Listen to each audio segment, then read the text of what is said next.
Have you seen people have got miles per hour numbers on Marvin Harrison Jr. for week 1, and it's one of the slowest, highest miles per hour numbers that any receiver has posted, like on record. It's one of the what? Slowest. You said slowest, highest. It's one of the slowest, highest miles per hour figures. So maximum miles per hour. Oh, max speed. I got you. Yeah. So one of the lowest top miles, there's a better way to say it, lowest top mile per hour numbers registered from a wide receiver. And this is not ball carrying speed. This is at any point during the game. And my question is, so if you didn't have college data, you would look at this and say, well, this is a man that deliberately didn't run a 40-yard dash time. What if he actually runs like a pig? But we have all that college miles per hour data that says he's actually a fast human being. So why did Marvin Harrison Jr. in week 1, despite running some go routes, it's not like he just ran things that didn't get up. A lot of that's opportunity right, driven. that didn't get up miles per hour. Despite having opportunity, why did he run incredibly slowly? I don't know. That's concerning, though. Right? The other thing I'll say, the college data. So one thing about the college data that we were always using is we don't know if it's better than the NFL's chips in the shoulder pads. Right. Because it's using different technology.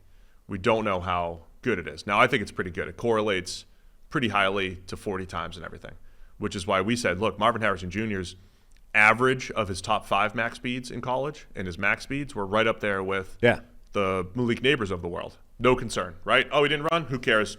We got game data.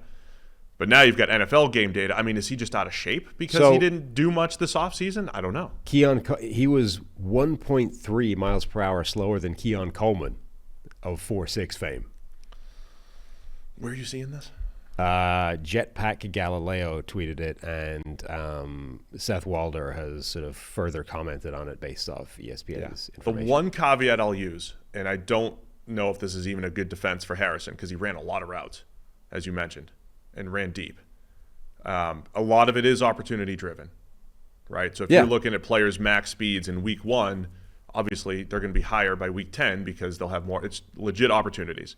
And that's why, like, the highest ball carriers, like, not only do they run 40 or 50 yards where they have build-up time, it's opportunity driven. All the guys that run the fastest with the ball in their hands every week has a 50-yard run. Seth Walder's posted this chart of the slowest top speed games since the start of 2023, and there's 1,730 of these. This is like the bottom 30, and Marvin Harrison Jr.'s game ranks within the bottom 30 of this group. Yeah, you know that's slowest player in one game since the start of 2023 is Jarvis Landry. No, it's unfortunately Jonathan Mingo. Really? Allen Robinson appears on this list multiple times.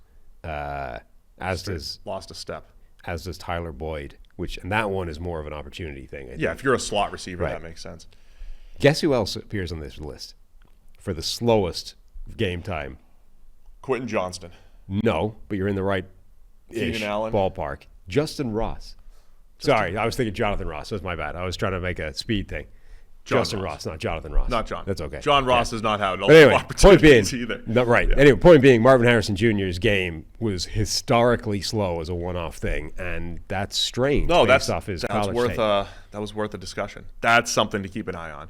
And I also saw clips of him just run the curl that he dropped, and it doesn't look crisp, sharp. Yeah, I mean that looked fine. It is what it is. But that's weird. Like he's not. If that was Keon Coleman, it would make perfect sense, right? This is somebody who we had data on saying is not necessarily an elite athlete. He ran a 4.6. All the data points are pointing to him being relatively slow. Marvin Harrison's college data says he's fast, and that was not fast.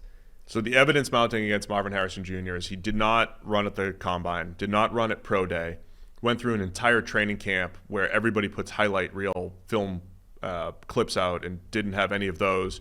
In week 1, he had a drop, only 3 targets, and ran one of the slowest games you'll ever see from a receiver based off that tracking data. I'm not saying panic. I'm just saying that's a very strange data point that doesn't make a ton of sense based off previous information. I'm starting to say evidence is mounting that's a bit concerning for the guy that we kept going to bat to. Like, oh, no, he's going to be a good football player. Wait till the game starts. Yeah. Not great.